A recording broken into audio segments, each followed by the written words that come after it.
This episode of the RealAg Radio podcast is brought to you by AIM EC Herbicide from FMC. AIM EC Herbicide powers up your spring burn-off with control of the tough weeds like kochia and cleavers. And because it's a Group 14 product, AIM EC Herbicide is the cornerstone of a solid resistance management program. It's time for RealAg Radio on Rural Radio Channel 147 on Sirius XM.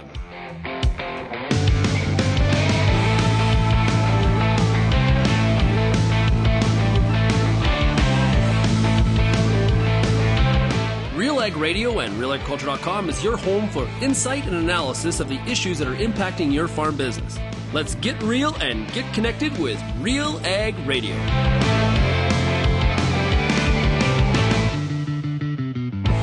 Welcome to RealAg Radio here on Rural Radio 147, Sirius XM. Shaun Haney, your host here on this Monday edition of the show. Thanks so much for making me RealAg Radio and Rural Radio 147 a part of your work day. Well, it is Agronomic Monday today, so Peter Pete Johnson will be with us. We're going to talk about, we're going to get some highlights from the Ontario Ag Conference from last week. Ooh, things got cold in the West. We got some snow coming to different parts of the country. I'm not going to refuse the snow. Absolutely. Let the blizzards come. Hopefully we get them where we need them. But really across North America, a bit of a cold snap has hit us. That mild winter appears to be kind of somewhat over at this point, at least how it's looking right now. We'll also have time today for the top ag news stories of the day as well. I got a bunch of international news. Got the big farmer protests in Germany. What's that all about? We'll hit on that and a whole lot more. If you have any feedback, send me an email, shaney@realagriculture.com. Do want to mention that I was at the Ontario Ag Conference last week. I had a blast. Was able to give a keynote presentation on the Thursday all about effective farm management. And a lot of the audience had heard us talk about this leading up to the show. We talked about it here on the program, and I had a blast. Really, really appreciate it, and hope I can give that talk a lot more. I think there's a lot of stuff to dive into when it comes to effective farm management. Really did appreciate it.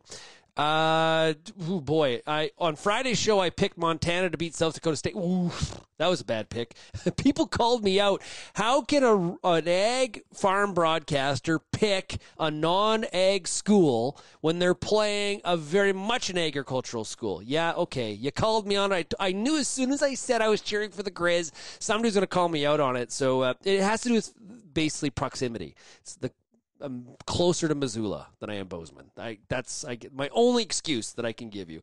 Okay, college football final tonight. Looking forward to that. I'm all over Washington. I want Washington to beat Michigan. We'll see how she turns out. Let's take a break. When we come back, we'll bring in Peter Pete Johnson right after this.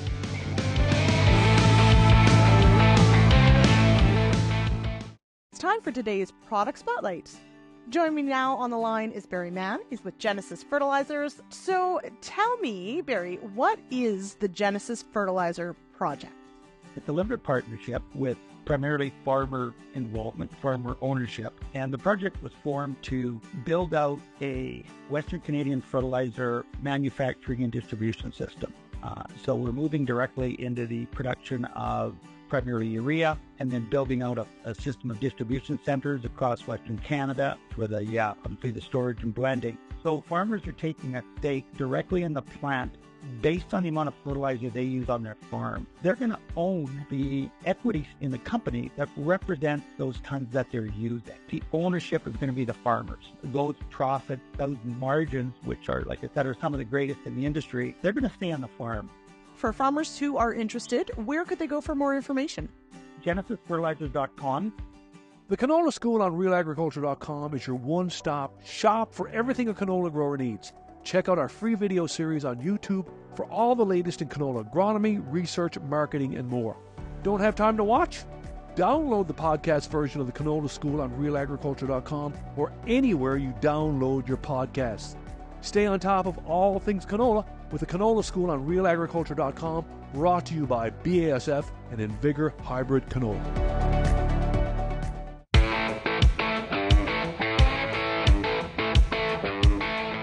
Nutrient efficiency is rooted in your soil. Harness those nutrients with fertility services from Farmer's Edge, giving you access to our cutting-edge soil testing laboratory for highly accurate and timely analysis of your fields. Find out more by going to farmersedge.ca/laboratory. Okay, let's bring him in. It is Peter Wee Pete Johnson. Hey, Pete, how are you doing on this Monday? I'm awesome, thanks, Shaun. We got through the Ridgetown component and the virtual kickoff of the Ontario Ag Conference last week. So a great kickstart to 2024. And, you know, we're full bore into meeting season. I love giving presentations. I love interacting with growers. And so it's a good time of year for me, other than, you know, the weather. It'd be nice if we could keep more October, September weather than this January stuff, but it's where we live. Yeah, I'll tell you what, the Western Canadian prairies got cold. We had a very mild November, December, brown Christmas in many parts. There was a little bit of snow in some others, but it has turned more traditionally cold, and one can only hope that on the prairies, at least, it brings some snow. And we do have some forecasted. I was talking to Lee from our team this morning, and he was saying that Regina is supposed to get a bunch of snow. So one can only hope. But you know, even if you look at some of the flight disruptions over the weekend, parts of the Midwest having a lot of challenges weather-wise, all of a sudden January hits, and just old man winter is here. He is here, making his presence very well known. Yeah, well, the upside is, Shaun, if winter did not arrive until basically January the 1st, or here in Ontario, almost January 6th or 7th before it really got cold, theoretically we should have a fairly short winter, because some winter starts on November the 10th, and that's like a much longer winter than when it starts on January the 1st. Yeah, realistically, like where I am in Lethbridge, Alberta, we're 90 days from somebody being out there scratching, maybe even less, right? So this is, I always find, as soon as the calendar sort of ticks into the new year, now the countdown's on, right? Like 2 weeks earlier when we were still in December, it's like, spring's a ways away, don't worry. But now we're into January. It's like, okay, now the count, there's that, like the big ticker on the wall. It's like, it says 85 days till planting, like that kind of stuff. The countdown's on. It's here. So we're going to get, which is good, because on Agronomic Monday, we got lots to chat about. Now, last week, as you mentioned, the Ontario Ag Conference was on in Ridgetown. I was there. I had a great time. Really, really appreciated being invited to speak on the Thursday about some farm management issues and some of the thoughts that I had. And there was a great lineup of speakers. Let's stick with maybe the weather here. Andrew Pritchard from Nutrien talked about the weather, I believe, on it was Wednesday. Now, what was his message when it comes to the weather forecast here between now and spring? So what I found really interesting, and Andrew, by the way, is just an awesome presenter, and he talked lots about what makes weather, which was really fun, and it helps give you a better understanding of why things happen the way they do sometimes. But at the end of the day, that's a more, big picture or forest rather than trees. And everybody cares about the trees because it's the weather this winter that matters, particularly in Western Canada, not so much in Eastern Canada. He put up the drought monitor index map for Canada. I hadn't seen it for a while. I was surprised to see that some of Ontario is still in a marginal drought. And I'm thinking it's wintertime. Like, we've had tons of moisture. But for Western Canada in particular, even though he was talking in Ontario about his maps, like, he's really thinking that we are going to see some late moisture. As you said, brown, dry December, not very much, but the way the weather patterns are setting up and the way El Nino is kicking in, that we really look like come February, we should start to see some moisture into March and maybe even into April. And so for the dry areas, boy, while I was in Montana, they got enough moisture to get the winter wheat to germinate, but they'd had no snow. I talked to a grower that was in Idaho just after Christmas. They'd had no snow in Idaho. I think the same thing is true in much of Western Canada. So the hope for some late moisture is pretty impactful and significant if it can actually happen. Yeah, I had a discussion with a grower 2 weeks ago that, you think you've got irrigation, you've got no problems, or at least you've eliminated one of the variables that you need to be worried about. You do have problems. They're just different. He farms in Lethbridge, and there's a lot of concern about the availability of water, even in some of the irrigation districts. And so one of his questions to me was, if I get cut back on my water allocation because there's no snow in the mountains and we don't get the snowfall required in order to give us that full irrigation water allocation, when am I best to irrigate my corn for silage? Am I best to do that early, mid, late, or what should my irrigation strategy be? And I was like, oh my goodness, it's January and we're talking about this. That gives you an idea how concerned some people are about the lack of availability of water. Yeah, no, 100%. And by the way, Shaun, if it sticks around and he's still short water come, I don't know, May or June, we can have that discussion because I think I can help answer that question. But yes, moisture, I mean, gosh, the snowpack up in northern BC is just about zero, and rivers are at record lows. They're already talking about an earlier start to the forest fire season in 2024 than we had in 2023 if the weather systems don't change. Now, again, the way Andrew painted the picture, he said we're going to start getting some Texas lows coming. And so as we sit here on Monday, January the 8th, the weather forecast is for tomorrow, Tuesday, January the 9th, a Texas low to hit Ontario. And so that suggests that maybe some of those weather patterns are shifting and we will see a bit more moisture, but she is a critical situation, no question about that. One of the topics I know got a lot of, well, maybe chitter-chatter from some of the members of the audience at Ontario Ag Conference was the discussion around soybean replant decisions. And this is one where you think maybe you've covered all of it, but there's still a lot of things be discussed based on some of the comments that farmers had. What did you hear?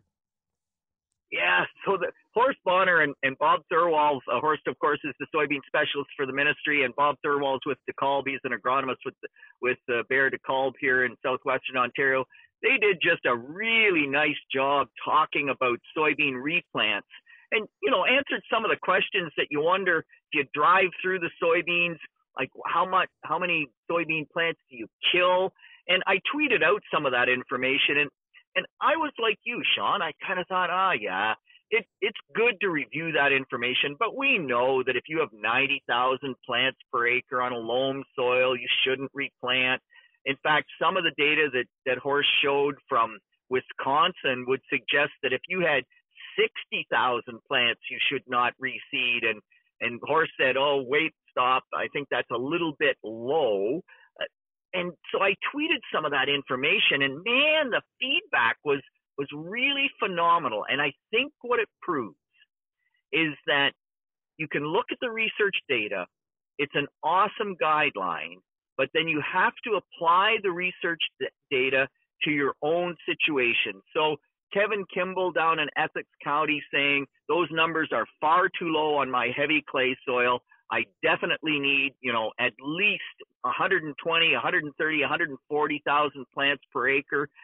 James Parsons from up in Cache Bay, Ontario. So now we're up into the near north where they can barely grow soybeans, basically saying the same thing, had to replant soybeans, left some strips, and ever so glad he replanted because where he did, he gained, I forget what the number was, 10 or 12 bushels per acre, but he's north.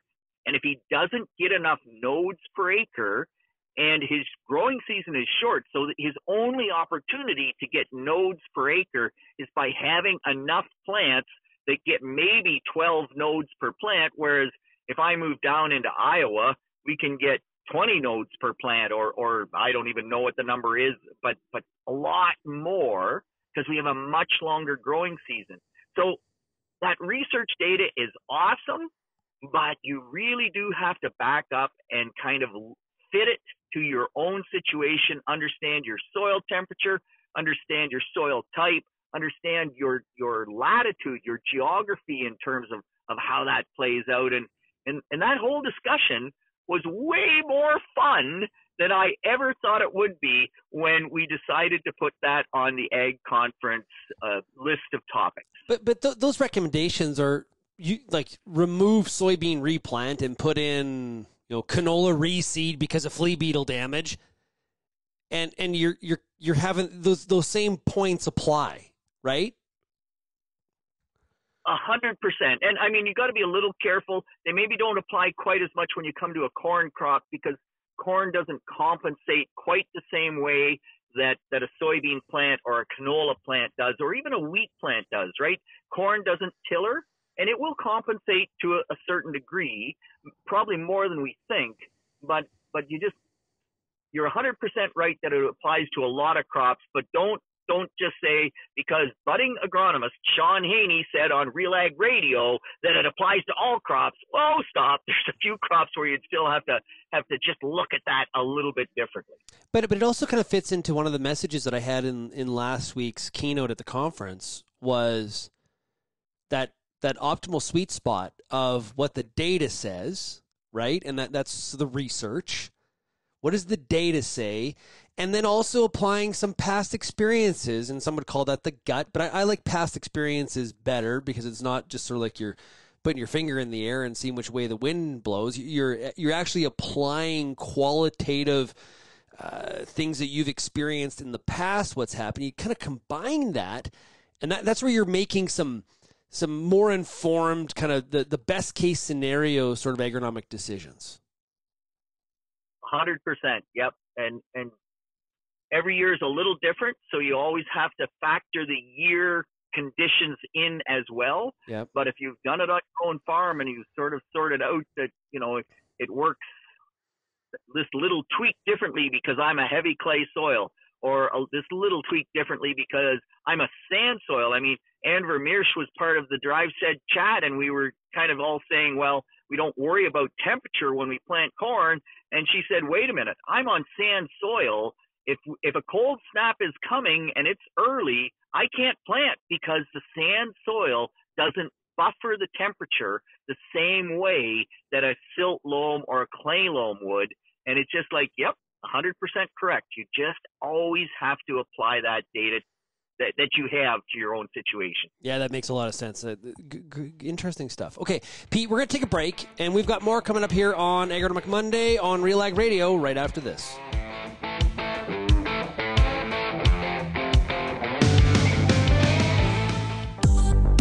I'm Lindsay Smith from RealAgriculture.com. Join me Monday nights for The Agronomist, a 1-hour live and interactive show broadcast across YouTube, Facebook, and X.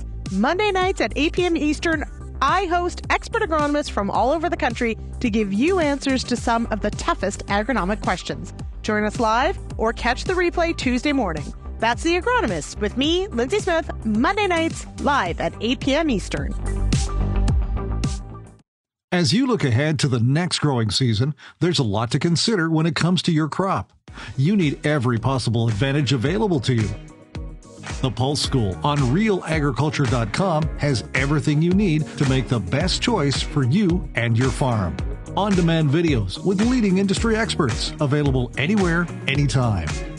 Go into the season confident and ready with the Pulse School on RealAgriculture.com.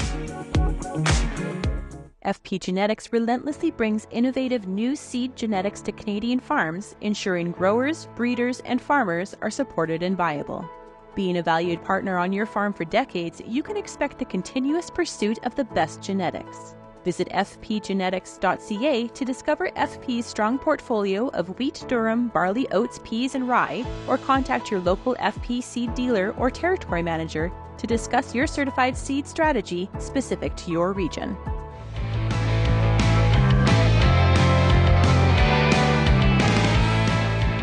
Seeking professional advice for your farm and business? MMP's team of agricultural specialists cover it all, from business planning and tax guidance to financial projections, farm succession, risk management.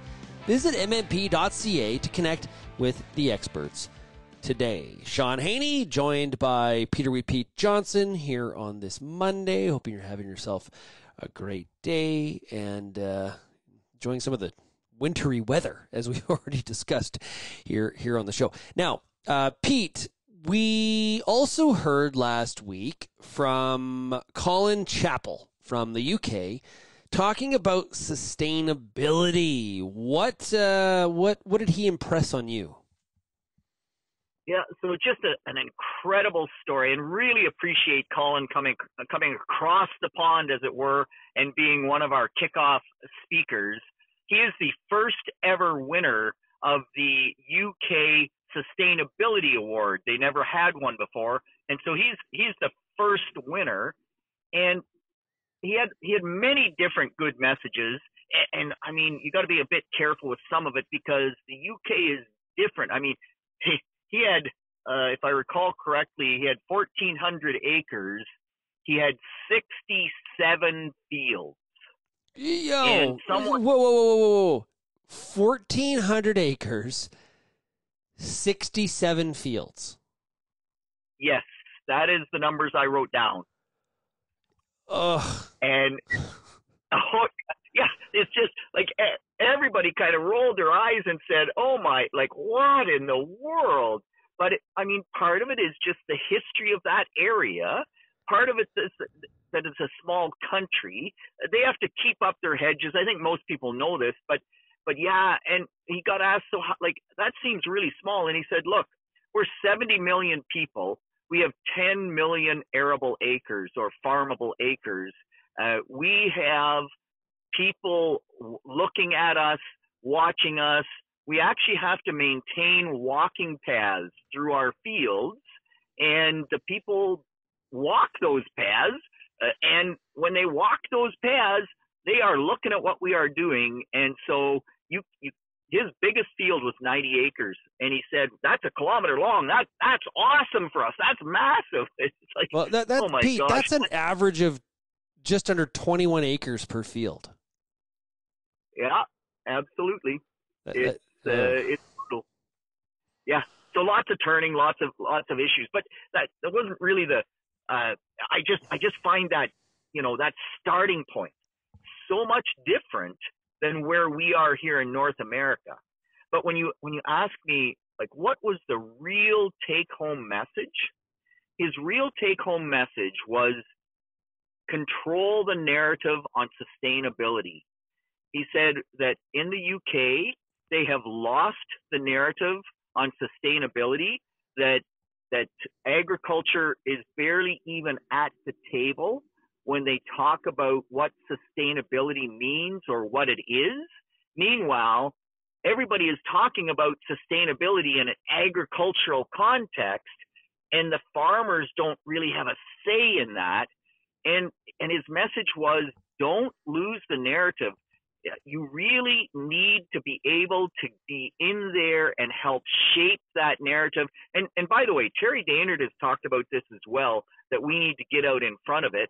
And quite frankly, we are not. And oftentimes the people that live in London, Ontario, Toronto, Ontario, Lethbridge, Alberta, or London in England, as soon as you say sustainability, they equate it with no pesticides, no fertilizer, the going back to the 1920s agriculture. And as soon as you ask a farmer, one of the main pillars always is profitability. If you are not profitable, you are not sustainable. And if we go back to the 1920s, guess what? We are not going to be sustainable. So that message to me was the real message that he brought. And I don't know how we do it, Shaun. In fact, when I stop talking, I want you to tell me how we're going to do that. Because in my opinion right now, we are losing the narrative. We haven't lost it yet, but we are losing the narrative. And how do we get it back, or how do we build that balance? Because the balance right now does not seem to be in favor of what I would consider to be sustainable, scalable agriculture in North America. When do you think is the last time we had full control of it? So I'm not sure we ever had full control, but I think if you go back to the 1920s, that we had much better control than we have today. Oh, yeah. Right? Like we also probably, I don't know, did we have full control of it in 1985? Better. Good question. Better than today, but yeah, like it. So, this is a really important topic. I think your message is really right on. I think that we have spent. I understand fully why the discussion around sustainability makes people's eyes roll. It makes it makes people just sort of like, oh my goodness, they're talking about this again. And I get that, okay. But the reality is that if we're not talking about it, like everybody. We kind of got to talk about it, because if we're not even willing to have the conversation about it, and we're just going to just go into Operation Shutdown whenever we hear the word, we're really not a part of any sort of discussion. And then we're in the exact position in a very, very quick manner where that UK farmer's talking about where they are. I do think we need to just understand that, yes, there's a big component of this that is about marketing. It's about selling a product. It's about packaging. And that's really annoying. The fact is, though, is that we need to be way more aggressive in saying, here's what sustainability is. It's not the BS that you're spouting over there, Mr. Joe sitting in downtown Toronto. And I think we just need to be more doing that. Now, how we do that's a whole different discussion, and who should be doing that? That's a whole, that's a big debate.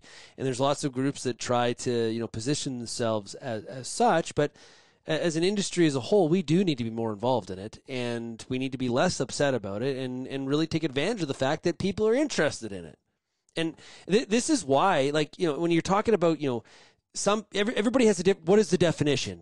We have that argument all the time. It doesn't matter what the definition is at the end of at 100,000 foot, it doesn't matter. The fact is, we want to be a part of crafting and molding that definition. And yes, farmers look at it as like long-term sustainability. This is why we started Profitable Practices, with FCC and RBC as the sponsors, because we wanted to focus on the return on investment from a sustainability standpoint, not just the ideological, my head's stuck up in the clouds kind of crap that people want to talk about all the time. So, now you got me going.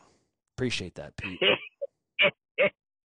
Well, but it is incredibly impactful and important, and we're actually starting from below zero, if you will, or behind the eight ball, however you want to phrase that, because the perception around our normal farm practices of using fertilizer at judicious rates, using pesticides only as needed, that is a negative outlook by most people, and it's because we have done a crappy job of keeping people in the know of what agriculture does. And so one of the things that Colin talked about, they bring kids out to the farm all the time, and the adults come with them, and they get them into the field, and they explain things, and they get them to pick up the soil and do many of these things that, if you live in London, England,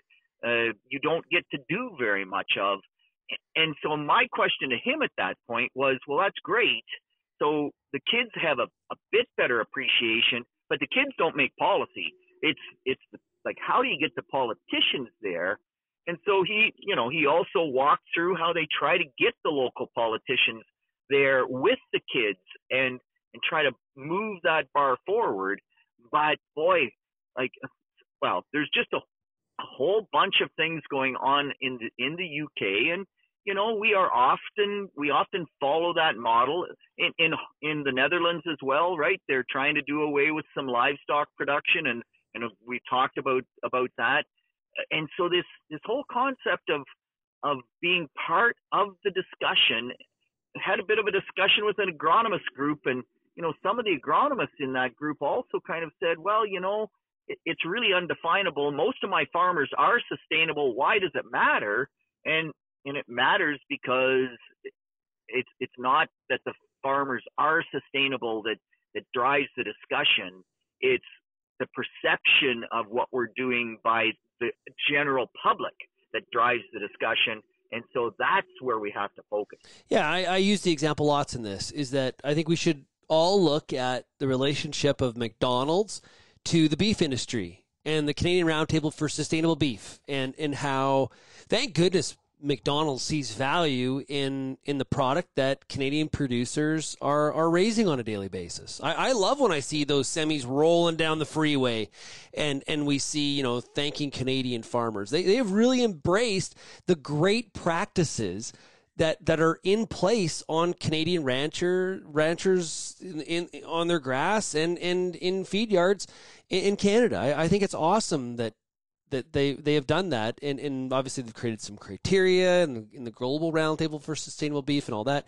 But to me, that's really an example where the last thing I want to do is not have producers involved and Loblaws decides what sustainability is. Like that's I'm just not picking on Loblaws. Any company, any major corporation that's trying to sell a product, we need to have farmers involved, because we're the ones that are responsible to produce the bloody stuff, right? And so from a cost perspective, it also had like the benchmark, the line has to be within some sort of reasonable cost structure, and always the question is going to be, who's going to pay for it, right? So this isn't easy. What a simple word sure seems to create a lot of controversy. Sustainability.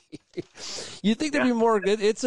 And don't even get me into regenerative. Okay, Pete, let's take a break. We've got one more segment coming up here on Real Ag Radio with Peter Johnson and I, and then we'll get to the top ag news stories of the day. We'll be right back right after this.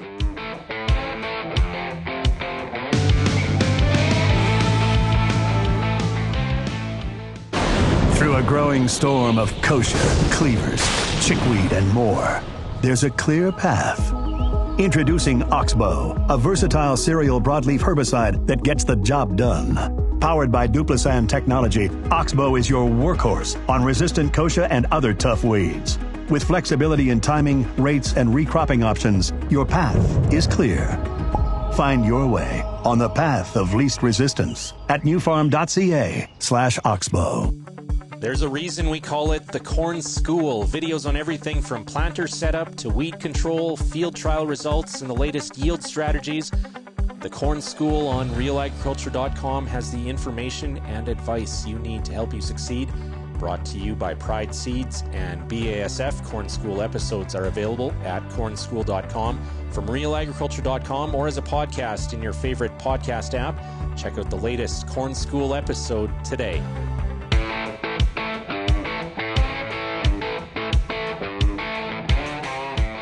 Every seed starts a story. It's about planning, hard work, of course, problem solving. It ends with bushels. Some pride and lasting memories. Make Alliance Seed part of your story. Learn more at allianceseed.com. And of course, if you are at Crop Production Show this week, I know Alliance Seed, Jody and the gang, will be there with their booth. So make sure you check them out. That's Alliance Seed. Shaun Haney, joined by Peter Pete Johnson. Pete, I wanted to also hit on here. Oh, I know. And I know Bern Tobin from our team did an interview with him. So if you weren't at the Ontario Ag Conference, you'll be able to check this out at realagriculture.com. But Tony Vine did a presentation on reading corn leaves. So not reading palms or reading tarot cards. This was reading corn leaves. What can we tell when we're reading corn leaves? Oh, Shaun. And so Tony has spoken a number of times at the Ag Conference. Of course, he just retired from Purdue University. He is originally from Guelph, Ontario, grew up on a farm there. Just an incredibly intelligent guy, done some amazing work. And whenever he comes to the Ag Conference, he always kind of chuckles and at what title Johnson is going to put on his talk. And so I wanted him to talk about ratios and, you know, how we interpret tissue samples better in the corn crop.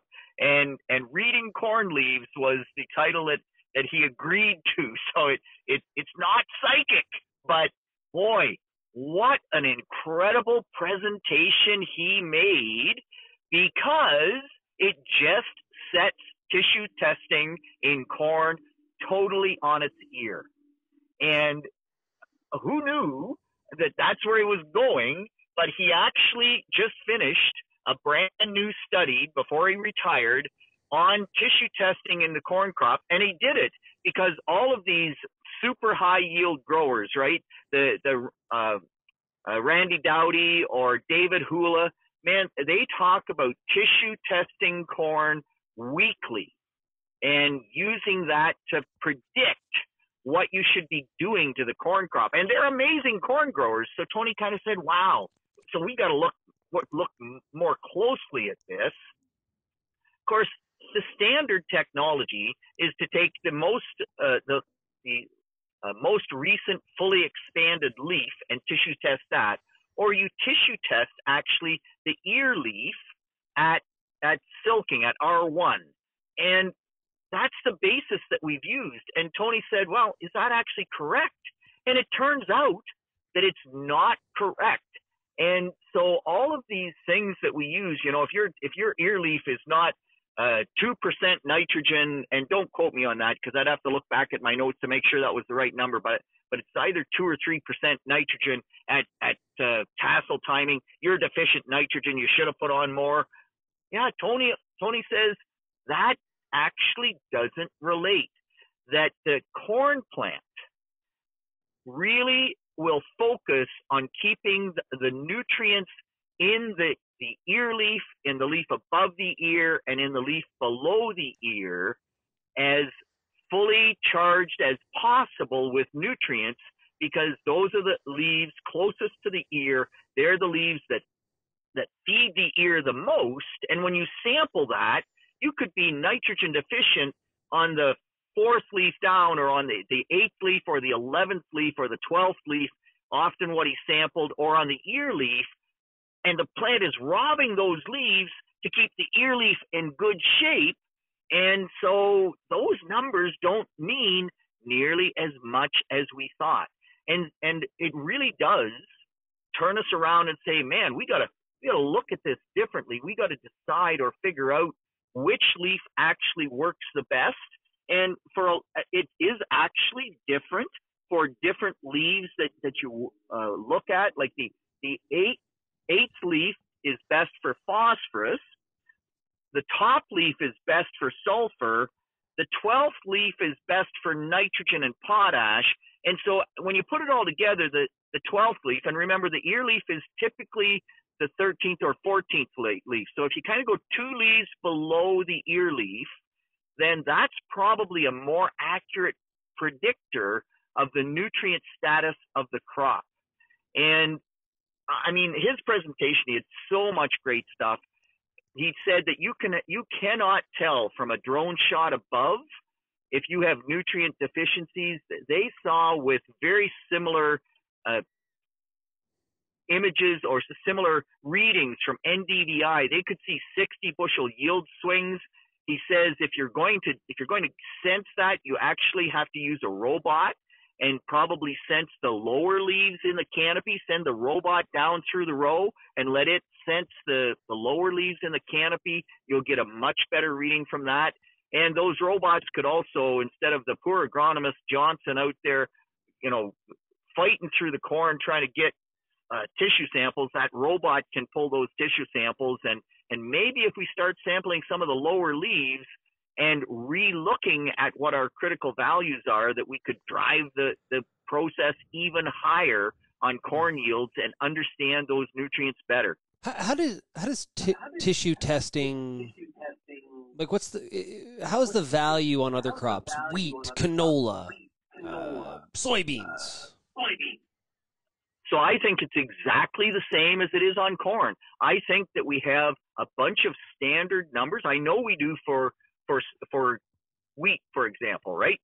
So we sample the flag leaf on wheat, and we know that if sulfur is below 0.2, we call that deficient. But again, the wheat plant, on mobile nutrients at least, and this is one of the other things you have to look at, well, why is that leaf, not the best leaf? Why is the top leaf the best on sulfur? It's because sulfur doesn't translocate very well in the plant, so it can't rob the lower leaves to feed the upper leaves. So the upper leaves go deficient.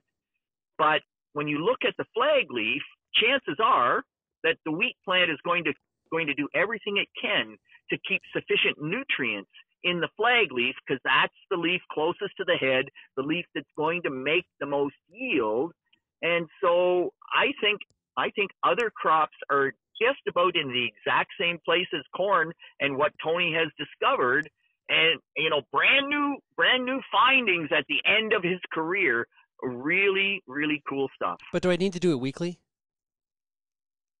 So his comment was absolutely not. He said that, and I mean, if you're going to do it weekly, you actually have to tie the weekly sample to the growth stage, and then you have to know the critical level of the nutrient at that growth stage. And again, I go back to wheat. When we sample wheat early, your leaves almost need to be 0.3%, like certainly over 0.25%. By the time we get to flag leaf, if you're over 0.2%, you're in great shape. And so it really gets hard. And I'm not saying that, David Hula, Randy Dowdy, maybe they figured it out and maybe they can use relative values. But in Tony's work, he would say sampling weekly, man, you're going to get a whole lot of data that you have no idea what to do with it. I find on this topic that it just seems like we have a whole lot more to learn before we optimize and have like a true, here's what you need to do. Does that seem in the realm of accurate? Can I go ding, ding, ding, ding? Oh, okay, good. You got it, man. Okay, good. Well, I think we just have a long way to go in terms of sorting this out. And it's great that growers are trying to do it. Because that's how we find out. But if a grower calls me up and says, hey, Peter, I got this tissue test, what should I do? More and more, I'm just going to have to say, man, if you don't have relative values from a good spot and a poor spot, you're going to have to be really deficient before I'm going to be able to use that to give you any good recommendation. Yeah, the challenge is that it's really, I think it's really, really cool that we're capturing this kind of data.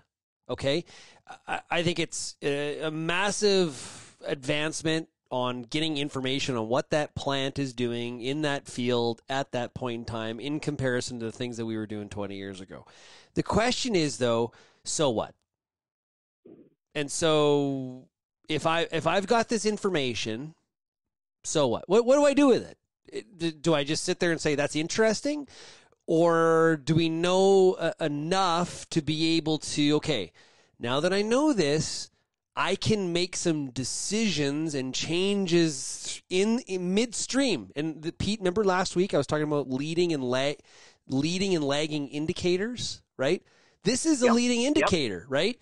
And because what we can do is if we have the data and we see what's happening in the field, then we can say, okay, we can make some changes or some adjustments to what we're doing, and it will have an impact on that final result, the yield, the outcome, right? That lagging indicator. But there's a piece it feels missing. We haven't sort of figured out is how I truly, firmly, with confidence answer the so what part and what I should do, right? That's just the way I see it. And you're bang on. All I would say is, and this is another old adage, you can't manage what you don't measure. So it's good to measure it, but you also have to be able to interpret what you measure and know what to do once you see those results. And I think we just aren't quite to that point yet, at least certainly from what Tony saw. Yeah. We've got a ways to go yet. Interesting stuff. Okay, Pete, thank you for joining us here today. Really do appreciate it. Have yourself a great week, and we'll talk to you again next week. Absolutely, Shaun. Hey, 3 segments. Doesn't that make me co-host again this week? Pretty much co-host, yes. Pete Johnson, co-host of RealAg Radio. We'll be right back right after this.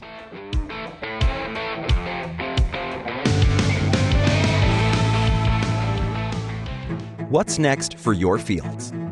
At Pioneer, delivering industry-leading genetics drives everything we do. From the scientists in the lab to our local teams with boots on the ground, we are determined to get there first. Developing top-performing products, proven in more growing conditions than ever before. Pioneer. What's next happens here. Visit pioneer.com/Canada to learn more. Whether you're a rookie soybean grower or a seasoned vet, the Soybean School on RealAgriculture.com has exactly what you need to stay in the game. The latest research and the best agronomic advice from industry experts, along with local and global market coverage on demand, anywhere, anytime. Make this growing season your best growing season with the Soybean School on RealAgriculture.com.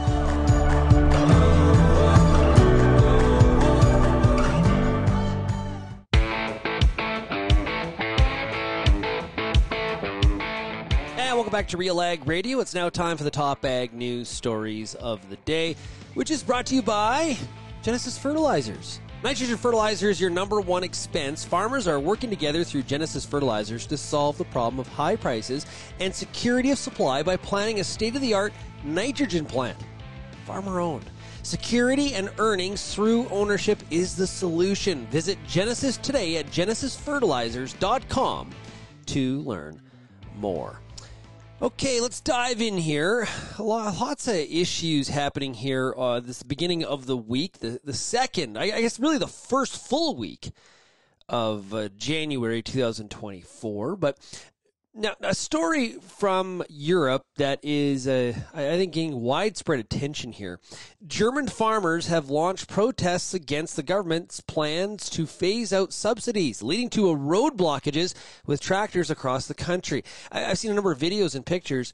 It is a lot of the blinking lights on those Fendt tractors. There's a lot of farmers out and about. Now, the main points of contention are the government's intention to eliminate 2 tax breaks that farmers currently benefit from, providing them with approximately 900 million euros in annual savings.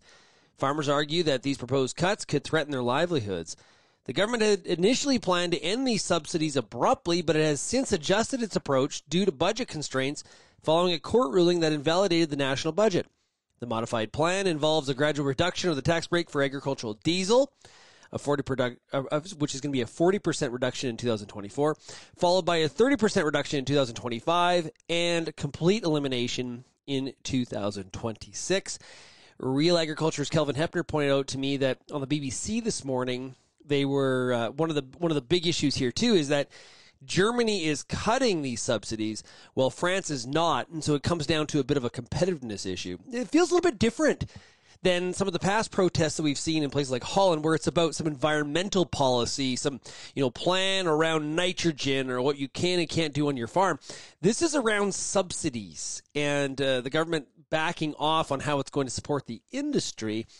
In anything, honestly, it's probably for over here in North America, it's not a bad thing for Canadian agriculture if German farmers are getting less of a subsidy, but of course Europe highly subsidized when it comes to agriculture. Wholesale beef prices halt, a price drop. So choice box beef prices firmed to $1.26 on Friday, while select was 71 cents higher, halting the recent price drop in wholesale prices. We talked about this in the beef market update in terms of how there has been some challenges on that cutout value. With cutting margins deep in the red, packers will try to manage near-term slaughter needs as best they can without having to aggressively bid for supplies. And of course, we've also, Ann Wasco last week in the beef market update talked about carcass weights being up, and definitely a very, very big factor for the industry to be concerned about. The trucking industry, which saw many layoffs and several big bankruptcies in 2023 after a pandemic period when the market ballooned, is banking on order volumes rebounding this year. Saw this in Pro Farmer this morning. Many companies also expect more truckers to leave the road, which would help drive up freight rates. CEO of freight broker C.H. Robinson Worldwide, Dave Bozeman, said, "We still have too much carrier capacity, which matches available loads with truckers." So, it's interesting. We go from, we can't find any truckers. I remember doing a story with a journalist from the Washington Post going back pre-pandemic, talking about how, we were so short truck drivers. Then the pandemic happens. We got this boom in trucking companies that come to light. And now we're cheering for more carriers to leave the road so that maybe rates can come higher. Boy, if you're following this one, it is a huge ebb and flow. A lot of volatility in whether we have not enough or too many truckers on the road currently. Oil prices fell by more than 3% on Monday on sharp price cuts by top exporter Saudi Arabia and a rise in OPEC output, offsetting supply concerns generated by escalating geopolitical tension in the Middle East. Brent crude slid $2.63 or 3.3% to $76.13 a barrel by this morning, while U.S. West Texas Intermediate, WTI, crude futures lost $2.94 or 4% to $70.87 a barrel. 19.6%. That's the share of office space in major U.S. cities that wasn't leased as of the fourth quarter, according to Moody's Analytics, up from 18.8% a year earlier, and the highest number since at least 1979, which is as far back as the data at Moody's goes. So a lot of times when we talk about the real estate market, we're talking about the housing market. But I'll tell you what has not been good in many cities is commercial real estate. And a part of this has to do with the fact, where is a lot of that office space? It's in downtown. Who is not working downtown? There's people, because they have moved to either a work-at-home environment or they're in some sort of hybrid environment. And companies have decided to downsize the amount of office space that is required. Also, business space availability in the suburbs. Moving the office out to where many of the people are living. Real challenge for downtown. I think about the city of Calgary. Downtown immensely overbuilt. Built in huge amounts during the oil boom. And it's going to be very, very difficult for us ever to return to that sort of occupancy rate for that volume of space that's there. And Calgary's not the only city. There's cities, like I said, across Canada and definitely in the U.S. Major story there. So the holders of that commercial real estate, they are very challenged from a cash flow perspective. India's ag exports to rise despite curbs on wheat, rice, and sugar. India's agricultural exports will rise in 23-24 despite limits on wheat, rice, and sugar, the country's trade minister said. He's quoted as saying, "We had agri-exports in the aggregate of about $53 billion in 22-23, and we expect the number to increase in the current year despite the restrictions placed on export of rice, wheat, or sugar." Data from the state-run trade body EPIDA showed exports of meat and dairy, cereal preparations, and fruits and vegetables rose between April and November. Sticking on the trade front, Ukrainian grain exports so far in 23-24 marketing year are at 19.4 million metric tons, down from nearly 23.6 million metric tons at this point in the 22-23 season, according to the Ukrainian Agricultural Ministry. And this continues to be somewhat of a theme, is people taking the under on what some of the production will be coming out of places, coming out of Ukraine, I should say. Okay, if you have any feedback on today's show, we'd love to hear from you. Of course, you can send me an email, shaney@realagriculture.com. You can also find us across all the different social media platforms, and you are more than welcome. I invite you to call the Real Ag feedback line. The number is 855-776-6147. Thanks, everybody, for getting real and getting connected with Real Ag Radio, and we'll, of course, chat again tomorrow. Cheers, everybody. Thank you for downloading this episode of the Real Ag Radio podcast, brought to you by AIM-EC herbicide from FMC. Whether applied with glyphosate or another labeled tank mix partner, fast-acting AIM-EC herbicide is the go-to tank mix product for the hottest burn-off of the toughest weeds. Start out clean this spring with AIM-EC herbicide.